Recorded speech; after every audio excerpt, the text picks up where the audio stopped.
ഇതിൽ തന്നെ നമ്മളെപ്പോഴും കോൺസെൻട്രേറ്റ് ചെയ്യേണ്ട ഒരു കാര്യമാണ് the location of the warehouse അല്ലേ.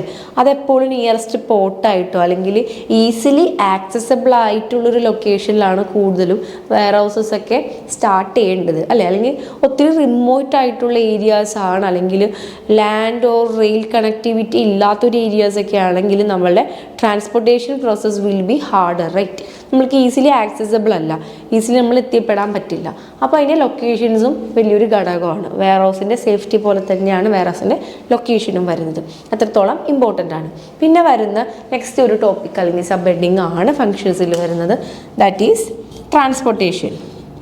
അപ്പോൾ ട്രാൻസ്പോർട്ടേഷൻ എന്ന് പറയുമ്പോൾ എന്താ, ഞാൻ തുടക്കത്തിൽ പറഞ്ഞായിരുന്നു, നമ്മൾ പണ്ട് കാലത്തൊക്കെ transportation like modes of transportation എന്ന് പറയുന്നത് ഇന്നത്തെ കാണുന്ന പോലെയുള്ള ഡിഫറെൻറ്റ് ഇൻ്റർമോഡലോ അല്ലെങ്കിൽ മൾട്ടി മോഡലായിട്ടുള്ള ട്രാൻസ്പോർട്ടേഷൻസ് ഒന്നും അല്ലല്ലേ in those days, prevalent in those days.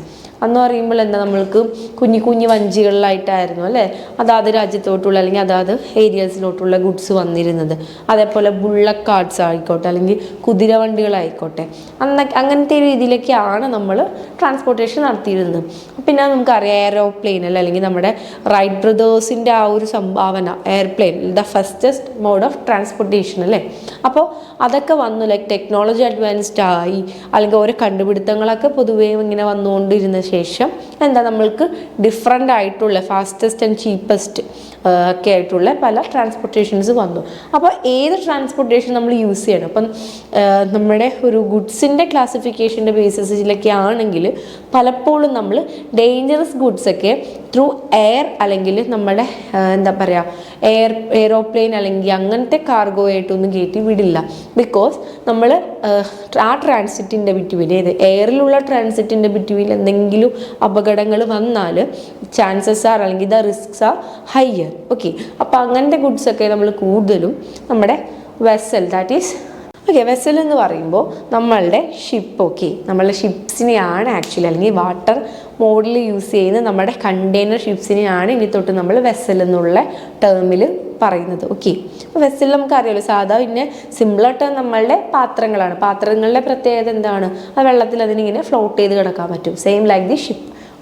അപ്പോൾ നമ്മൾ വെസലിലേക്കാണ് ആക്ച്വലി ഡേഞ്ചറസ് ഗുഡ്സും അങ്ങനത്തെ ആയിട്ടുള്ള കാര്യങ്ങൾ കയറ്റി വിടുന്നത്. അതേസമയം എയറിൻ്റെ അല്ലെങ്കിൽ നമ്മുടെ എയർ ട്രാൻസ്പോർട്ടിൻ്റെ ഒരു ഹൈലൈറ്റ് എന്ന് പറയുന്നത് പെട്ടെന്ന് എത്താം അല്ലേ, ലൈക്ക് ഭയങ്കര ഫാസ്റ്റസ്റ്റ് മോഡ് ഓഫ് ട്രാൻസ്പോർട്ടേഷൻ ആയിട്ടാണ് നമ്മൾ എയറിനെ കണ്ടേക്കുന്നത് compared to the other the land transportation. അപ്പോൾ എന്താണ്, എയറിൽ നമ്മൾ അത്ര എമർജൻസി ആയിട്ട് വരേണ്ടതായിട്ടുള്ള ഗുഡ്സൊക്കെയാണ് കൂടുതലും എയറിൽ ഫോക്കസ് ചെയ്ത് വിടുന്നത്. സച്ചാസ് നമ്മുടെ മെഡിക്കൽ എക്യുപ്മെൻറ്റ്സ്, ചില മെഡിസിൻസ്, ചില അതിൻ്റെ ബന്ധപ്പെട്ട് വരുന്ന എക്യുപ്മെൻറ്റ്സ് ഒക്കെ നമ്മൾ ത്രൂ എയറിലാണ് നമ്മൾ കയറ്റി വിടാറ്, അങ്ങനത്തെ കാർഗോയിലാണ് നമ്മൾ കൊടുക്കാറ്.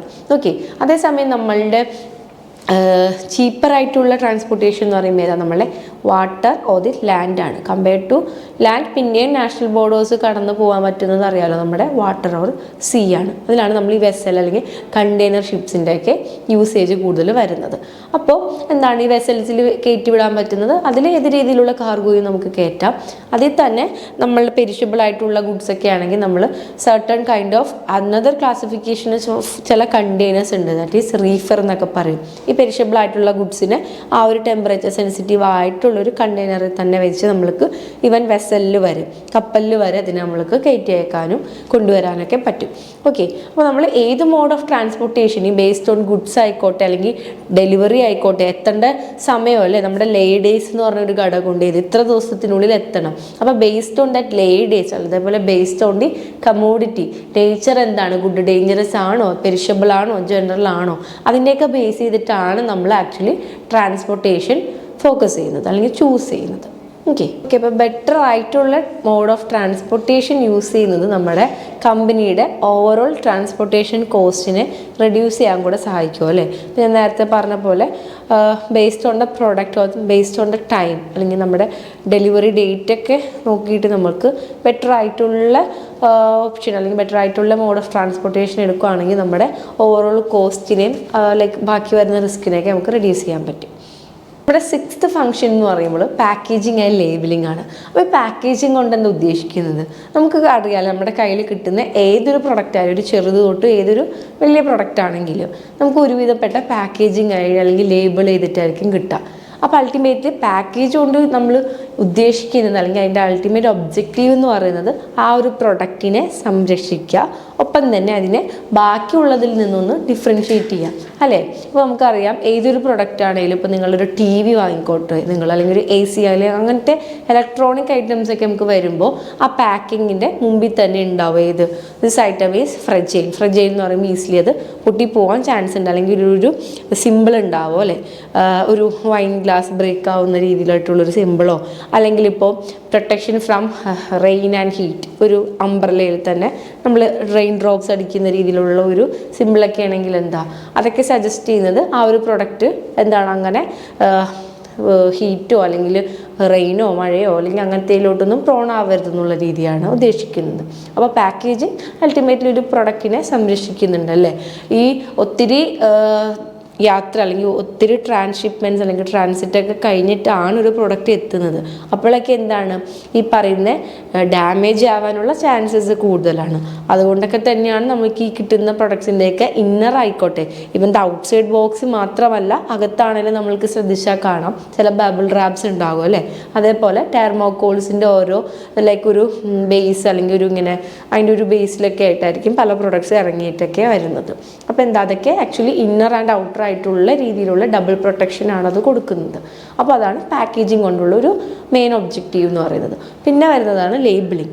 ലേബിളിംഗ് എന്ന് പറയുമ്പോൾ നമുക്കറിയാം ഏതൊരു പ്രൊഡക്റ്റ് ആണെങ്കിലും അതിൻ്റെ ക്വാണ്ടിറ്റി എന്താ, അതിൻ്റെ ഐറ്റം എന്താണെന്നുള്ളത്, അതേപോലെ അതിൻ്റെ നെറ്റ് വെയിറ്റ്, ക്വാണ്ടിറ്റി, റേറ്റ്, അതിനെപ്പറ്റിയുള്ള ഡിസ്ക്രിപ്ഷൻ, ഇവന്തി അതിൻ്റെ ഇൻഗ്രീഡിയൻസ് എന്തൊക്കെയാണെന്നുള്ളതൊക്കെ നമ്മൾ ആസ് എ കസ്റ്റമർ അല്ലെങ്കിൽ ആസ് എ കൺസ്യൂമർ നമുക്ക് അറിയേണ്ടതായിട്ടുള്ള ആവശ്യമുണ്ടല്ലേ?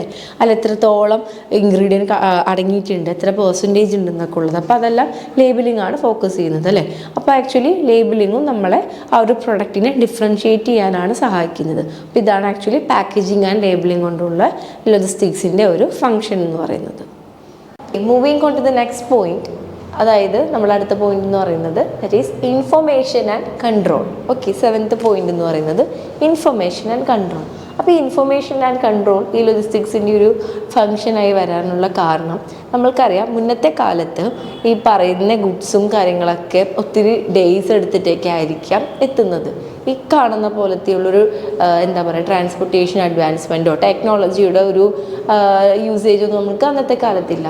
അപ്പോൾ അതെല്ലാം ട്രാക്ക് ചെയ്യുക, അല്ലെങ്കിൽ നമ്മളുടെ ഇവിടെ ഇരുന്നുകൊണ്ട് ലൈക്ക് ആ ഒരു ഗുഡ് എവിടെ എത്തി, ഏത് ബോർഡർ കഴിഞ്ഞു, അല്ലെങ്കിൽ അതിൻ്റെ ബാക്കി അനുബന്ധപ്പെട്ട് വരുന്ന പല കാര്യങ്ങളും ഫോളോ അപ്സ് ഒന്നും നമ്മൾക്ക് എന്താ പറയുന്നത് ഇന്ന് കാണുന്നത്ര ഈസിയർ ആയിരുന്നില്ല. ബട്ട് ഇന്ന് നമുക്കിപ്പോൾ ഫോർ എക്സാമ്പിൾ നമ്മളൊരു ഷിപ്മെൻറ്റ് നിങ്ങൾ ഓൺലൈനിൽ നിന്നൊരു സാധനം ബുക്ക് ചെയ്താൽ പോലും നമ്മൾക്കത് എവിടെ എത്തി, ലൈക്ക് അത് എവിടെ നിന്ന് ലെഫ്റ്റായി, എക്സ്പെക്റ്റഡ് ഡേറ്റ് എന്നായിരിക്കും, അറൈവൽ ടൈം എങ്ങനെയായിരിക്കും എന്നുള്ളത് നമുക്ക് നമ്മുടെ ഫോണിലൂടെ അല്ലെങ്കിൽ നമ്മുടെ വിരൽത്തുമ്പിൽ വെച്ച് നമുക്ക് അറിയാൻ പറ്റുന്നുണ്ട്. അപ്പോൾ അത്രത്തോളം നമ്മളുടെ സിസ്റ്റം അല്ലെങ്കിൽ എന്താ പറയുക ടെക്നോളജി വളർന്നു. അപ്പോൾ ലോജിസ്റ്റിക്സിൻ്റെ അടുത്തൊരു ഫംഗ്ഷൻ എന്ന് പറയുന്നത് ഇൻഫർമേഷൻ ആൻഡ് കൺട്രോൾ. ലൈക്ക് എന്തും ആയിക്കോട്ടെ, ലൈക്ക് നമ്മുടെ ബേസ്ഡ് ഓൺ അവർ പർച്ചേസിങ് ആയിക്കോട്ടെ, അല്ലെങ്കിൽ ഈ പ്രൊഡക്ഷൻ്റെ തന്നെ ഒരു എന്തെങ്കിലും ഇൻഫർമേഷൻ കിട്ടാനായിക്കോട്ടെ, എല്ലാം നമുക്കിപ്പോൾ ലേറ്റസ്റ്റ് ആയിട്ടുള്ള ടെക്നോളജീസ് ഉണ്ട്. ഇപ്പോൾ ഒരു വണ്ടി ട്രാക്ക് ചെയ്യാനായിട്ടാണെങ്കിൽ ഒരു കണ്ടെയ്നർ അല്ലെങ്കിൽ നമ്മളൊരു വെസലൊക്കെ ട്രാക്ക് ചെയ്യാനായിട്ടാണെങ്കിൽ തന്നെ ഡിഫറെൻറ്റ് സോഫ്റ്റ്വെയർസ് ഉണ്ട്. അതേപോലെ നമ്മളിപ്പോൾ നേരത്തെ പറഞ്ഞൊരു എക്സാമ്പിൾ നമ്മളെല്ലാവരും യൂസ് ചെയ്യുന്നൊരു എക്സാമ്പിളാണല്ലേ ഏത്, ലൈക്ക് നമ്മളുടെ ഒരു പ്രൊഡക്റ്റ് എവിടെ എത്തി എന്നൊക്കെ അറിയാനായിട്ടുള്ളത്. അതേപോലെ തന്നെ നമ്മൾക്ക് ഈ പറയുന്ന സോഫ്റ്റ്വെയർസ് യൂസ് ചെയ്തിട്ട് പ്രൊഡക്ഷൻ അല്ലെങ്കിൽ കാര്യങ്ങളൊക്കെ നടത്താൻ, അതായത് സാപ്പ് മാനേജ്മെൻറ്റ് അല്ലെങ്കിൽ സാപ്പ് അല്ലെങ്കിൽ WMS warehouse management system, അതൊക്കെ യൂസ് ചെയ്തിട്ട് നമുക്ക് വെയർ ഹൗസിലെ സ്മൂത്ത് ഫങ്ഷൻസിനൊക്കെ കണ്ടക്ട് ചെയ്യാൻ പറ്റും. അതേപോലെ പർച്ചേസിങ് കാര്യങ്ങൾ, എത്ര പ്രൊഡക്ട്സ് വന്നു, ഏതൊക്കെയാണ് ഇനി സ്റ്റോക്ക് ഔട്ട് ആവാൻ പോകുന്നത്, അതൊക്കെ ഇപ്പോൾ എല്ലാം സിസ്റ്റമൈസ്ഡ് ആണ്. ഫുള്ളി നമ്മൾ ടെക്നോളജിക്കൽ അഡ്വാൻസ്മെൻറ്റ് വന്നതോടുകൂടി എല്ലാം നമ്മൾ അതിലാണ് ഇപ്പോൾ റിലേ ചെയ്യുന്നത്. അപ്പോൾ ഇൻഫർമേഷൻ അങ്ങനെ നമ്മൾക്ക് നമ്മുടെ കയ്യിൽ ഒതുങ്ങുന്നുണ്ട്. അതിലൂടെ നമുക്ക് ഈ പറഞ്ഞ അതിൻ്റെ എന്താ പറയുക അൾട്ടിമേറ്റ് ആയിട്ടുള്ളൊരു കൺട്രോൾ നമ്മളുടെ കയ്യിലാണ് വരുന്നത്. So that is the last function of logistics management അല്ലെങ്കിൽ എന്താ പറയുക ലോജിസ്റ്റിക്സിൻ്റെ ഒരു പ്രോസസ്സിലെ ലാസ്റ്റ് ഫംഗ്ഷൻ എന്ന് പറയുന്നത് ഇൻഫർമേഷൻ ആൻഡ് കൺട്രോൾ ആണ്.